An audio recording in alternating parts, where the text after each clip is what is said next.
할렐루야. 오늘 또 하나님의 은혜와 평강이 여러분 가운데 함께하기를 축복합니다. 오늘 또 묵상의 말씀을 통해서 나에게 말씀하시는 주님의 메시지를 듣는 은혜로운 시간이 되기를 축원합니다. 4월의 첫날입니다. 오늘부터 우리는 열왕기상을 묵상하고자 합니다.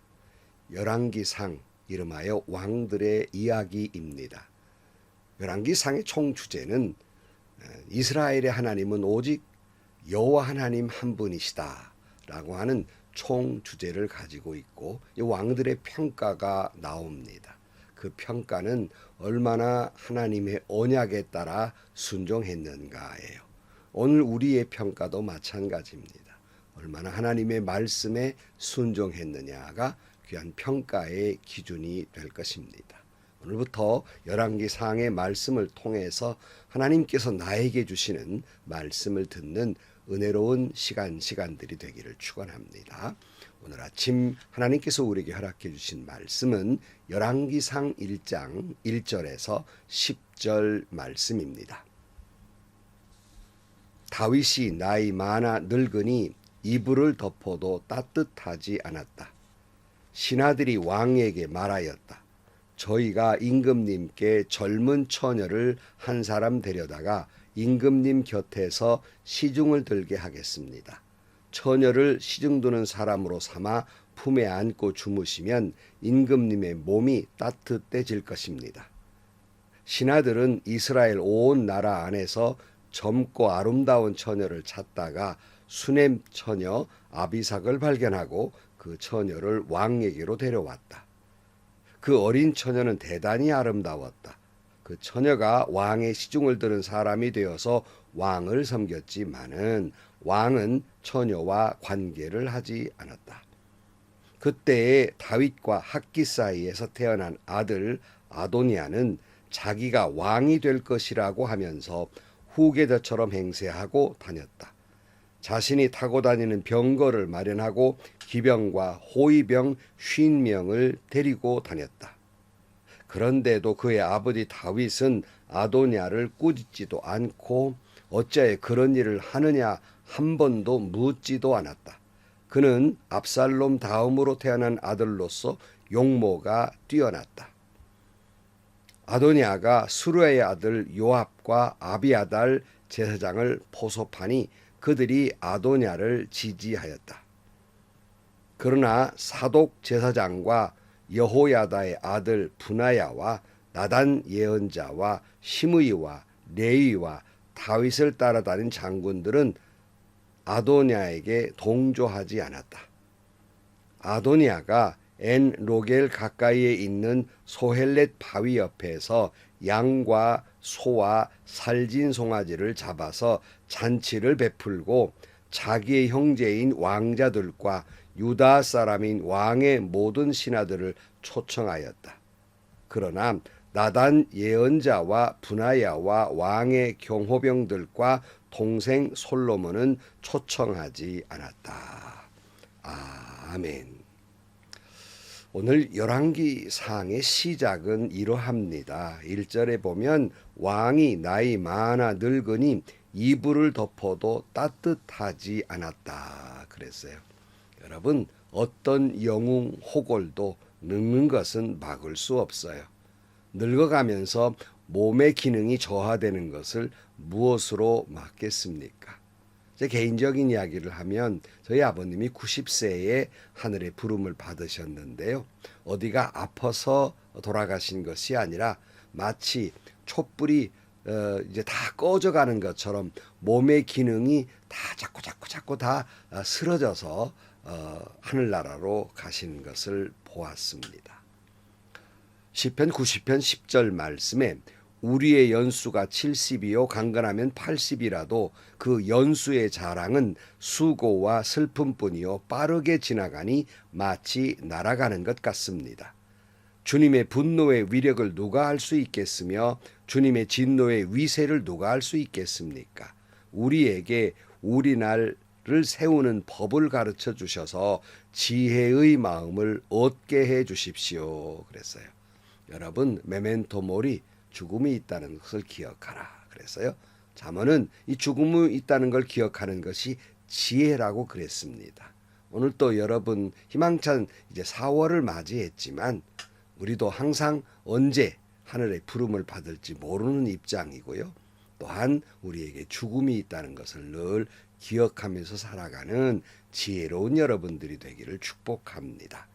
2절 말씀에 보면 신하들이 왕에게 말하였다. 저희가 임금님께 젊은 처녀를 한 사람 데려다가 임금님 곁에서 시중을 들게 하겠습니다.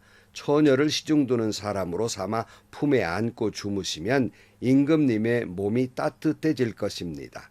신하들은 이스라엘 온 나라 안에서 젊고 아름다운 처녀를 찾다가 수렙 처녀 아비삭을 발견하고 그 처녀를 왕에게로 데려왔다.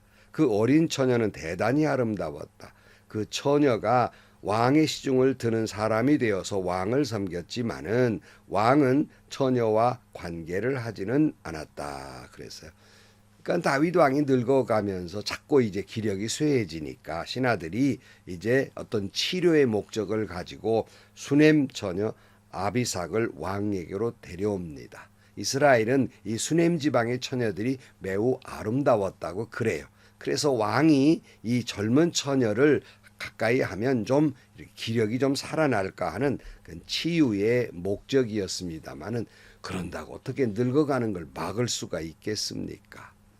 영웅 다윗이었고 하나님의 마음에 합한 사람이라는 말을 들었던 그도 몸이 쓰러져 가면 어찌할 수가 없는 노릇이고요. 또 한편 그도 역시 실수가 많은 하나의 인간이었습니다. 이제 자기가 스스로 이렇게 점점점 쇠해지니까 그는 하나님께 지혜를 묻고 자기의 후계자를 하나님의 뜻을 받들어서 세워야 하지만 아무것도 하지를 않고 있습니다. 우리는 다윗이 영웅이었지만 다윗에게 치명적인 약점 가운데 하나가 자녀에 대한 실패입니다. 5절 말씀에 보면 그때의 다윗과 핫기 사이에 태어난 아들 아도냐는 자기가 왕이 될 것이라고 하면서 후계자처럼 행세하고 다녔다. 자신이 타고 다니는 병거를 마련하고 기병과 호위병 50명을 데리고 다녔다 그랬어요. 자, 여러분 이 아도냐, 다윗과 핫기사에 태어난 아도냐라고 하는 아들이 있었어요. 그런데 아직 자기 아버지가 숨이 붙어 있는데 마치 자기가 후계자인 것처럼 행세하고 정치적으로 군사를 모으고 종교적으로 제사장들과 이 손을 잡습니다. 여기서 우리는 다윗의 자녀 교육의 실패를 알 수가 있는데요. 6절 말씀에 이런 말씀이 있어요. 그런데도 그의 아버지 다윗은 아도냐를 꾸짖지도 않고 어찌하여 그런 일을 하느냐고 한 번도 묻지도 않았다. 그는 압살롬 다음으로 태어난 아들로서 용모가 뛰어났다 그랬어요. 다윗은 자신의 아들 아도냐가 자기가 마치 이제 왕권을 받을 후계자처럼 행세하고 부하들을 끌고 다니니까 당연히 불러서 꾸짖어야 했습니다. 그러나 전혀 꾸짖지 않았어요. 사실은 다윗이 이 아도냐에게만 실패한 것이 아니라 큰아들부터 실패해요. 다윗의 큰아들이 누굽니까? 맏아들이 암논입니다. 이 암논은 자기의 이복 누이 다말을 흠모해서 강간을 하게 되죠. 얼마나 수치스러운 일이에요. 또 둘째 아들 압살롬이 자기 친누이 다말에게 이렇게 몹쓸 짓을 한 자기 형을 죽이고 맙니다. 그리고 외국으로 도망을 가버리죠. 따끔하게 훈계를 했어야 되는데 또 보고 싶어서 이제 압살롬을 다시 불러들이게 됩니다. 그렇게 사랑을 받았던 압살롬임에도 불구하고 제대로 훈계하지 아니함으로 말미암아서 다윗의 왕권에 도전을 하고 반란을 일으킵니다. 반란을 진압할 때 압살롬이 죽지요. 아버지가 아들을 사랑한다는 건 맞지만은 그 사랑하는 아들 압살롬이 죽었을 때 차라리 내가 죽었더라면 하고 통곡을 하게 됩니다. 그 다음 아들 여기 오늘 본문에 나온 아도냐예요. 그가 권력을 물려받을 수 있었지만은 굳이 반란을 일으키면서 왜 이렇게 서둘러서 야단을 했을까? 바로 그것은 다윗이 아도냐보다는 솔로몬을 더욱 사랑했기 때문에 이것을 눈치채고 있었어요. 자기가 왕권 되는 건 힘들다는 사실이죠.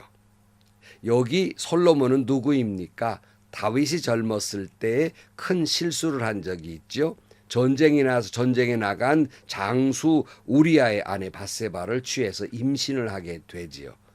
그러나 사실은 그의 죄 때문에 그 아들은 죽고 맙니다. 그리고 하나님께서 다윗과 밧세바 사이에 다른 아들을 주었는데 바로 그 사람이 솔로몬입니다. 나단 선지자는 이 솔로몬에 대해 신탁을 받아요. 그래서 앞으로 솔로몬은 왕이 될 것이고 그리고 성전을 지을 것이며 그리고 솔로몬의 그 대에서 이제 메시아가 탄생할 것이다 하는 것을 신탁을 받은 사람입니다. 그러니까 이 모든 것을 이제 짐작하고 있는 아도냐가 선수를 치게 된 것이에요. 그래서 7절 말씀에 보면 아도니아가 수루아의 아들 요압과 아비아달 제사장을 포섭하니 그들이 아도니아를 지지하였다. 그러나 사독 제사장과 여호야다의 아들 분하야와 나단 예언자와 시므이와 레위와 다윗을 따라다닌 장군들은 아도냐에게 동조하지 않았다. 아도냐가 엔 로겔 가까이에 있는 소엘렛 바위 옆에서 양과 소와 살진 송아지를 잡아 잔치를 베풀고 자기의 형제인 왕자들과 유다 사람인 왕의 모든 신하들을 초청하였다. 그러나 나단 예언자와 분하야와 왕의 경호병들과 동생 솔로몬은 초청하지 않았다. 그러니까 아도냐는 굉장히 지혜가 있다고 그럴까요? 머리가 영리했고 정치적인 감각이 있었던 사람인 것 같아요. 너 아주 용모도 뛰어났다고 그러죠. 사람들이 모이게 되죠. 군사적으로 군인을 모아놓고요. 정치적으로 또 모아놓고 제사장 종교적으로도 사람을 모읍니다. 사람이 거기에 붙게 돼 있어요. 그런 일이 있어요. 물론 몇몇 사람은 거기에 동조하지 않지요. 솔로몬의 부하들이라든가 또 다윗의 부하들은 거기에 동조하지 않았지만 하여튼 세력을 만만히 모으게 됩니다. 자기 정적들은 부르지 않고 이제 선포할 그런 직전에 있는 말씀까지. 그 다음 이야기는 내일 아침 다시 보겠습니다만은 이 모습을 보면서 다윗이 자녀들을 바로 교육했더라면 자기 큰아들이 자기 누이를 범하는 치욕스러운 가문의 치욕이 없었을 것이며 압살롬이 자기 아버지에게 창을 겨누면서 죽이겠다고 쫓아다니고 반란도 일으키지 않았을 것이며 아직 아버지의 숨이 붙어 있는데 자기가 이미 왕이 된 것처럼 행세하는 이 불효자 아도냐도 나오지 않았을 것입니다. 여러분 결국 나중에 왕이 된 솔로몬은 또 어떻습니까? 초기에는 잘 됐지요. 그러나 후반으로 넘어가면 정치적인 선택의 잘못으로 인해서 나라를 남북 왕조로 나뉘게 하는 원인이 됩니다. 결국 양쪽 다 망하게 된다는 것이 열왕기 상의 이야기가 아니겠습니까? 다윗은 자기 자신이 위대한 왕이었지만 그는 자녀의 문제에 있어서는 실패한 아버지였어요. 왜 그랬을까? 신명기 11장 19절에 보면 또 이 말을 당신의 자녀에게 가르치며 당신들이 집에 앉았을 때나 길을 갈 때나 누워 있을 때나 일어나 있을 때나 언제든지 가르치십시오. 에베소 6장 4절 또 아버지 된 이 여러분의 자녀를 노엽게 하지 말고 주님의 훈련과 훈계로 기르십시오 그랬어요. 또 한편 잠언에는 이런 말씀이 있어요. 잠언 13장 24절 말씀에 매를 아끼는 것은 자식을 사랑하지 않는 것이다. 자식을 사랑하는 사람은 훈계를 게을리하지 않는다 그랬어요. 우리는 다윗의 자녀 교육의 실패를 보면서 자녀들에게 하나님의 말씀을 부지런히 가르쳐야 하고 자녀들을 노엽게 해서는 안 되며 그렇다고 해서 자녀에게 매를 아끼는 것은 사랑하지 않는 거예요. 사실은 자녀 교육의 실패는요. 다윗 왕뿐만 아니라 사실은 위대한 사람들 밑에도 아주 위대한 아버지 밑에 훌륭한 아들이 나오기 어렵다는 말이 있잖아요.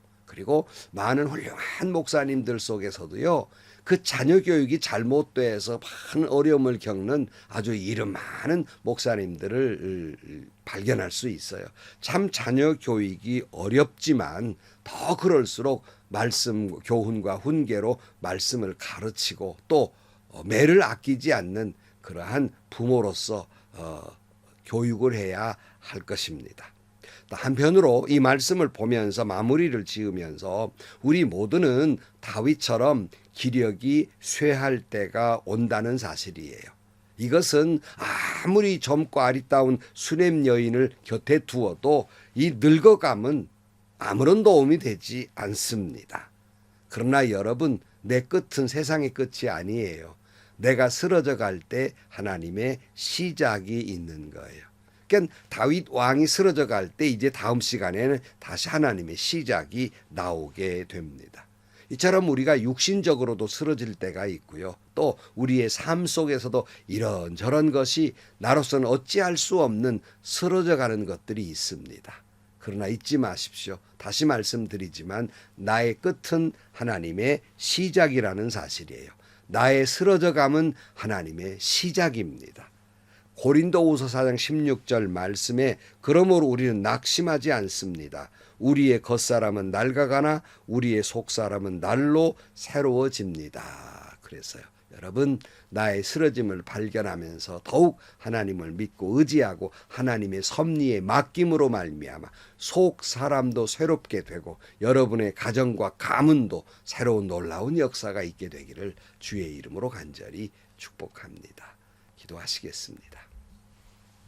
하나님, 이스라엘 민족의 영웅이며 하나님의 마음에 합한 사람이었으나 그도 늙어감을 막을 수 없었던 것처럼 우리도 하나님 앞에서 점점 쓰러져가는 존재일 뿐입니다.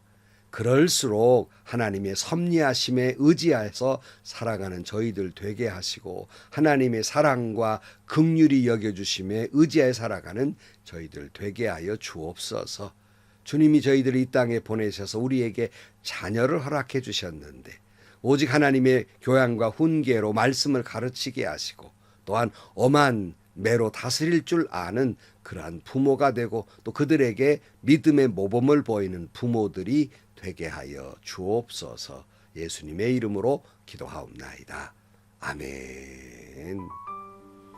사울의 첫날 다윗의 쓰러짐을 보면서 오고 오는 세대 한쪽은 쓰러지고 한쪽은 시작이 되는 것이죠. 잊지 마십시오. 나의 쓰러짐은 세상 끝이 아니에요. 나를 이어서 하나님은 또 다른 섭리하심으로 이어지게 하실 것입니다.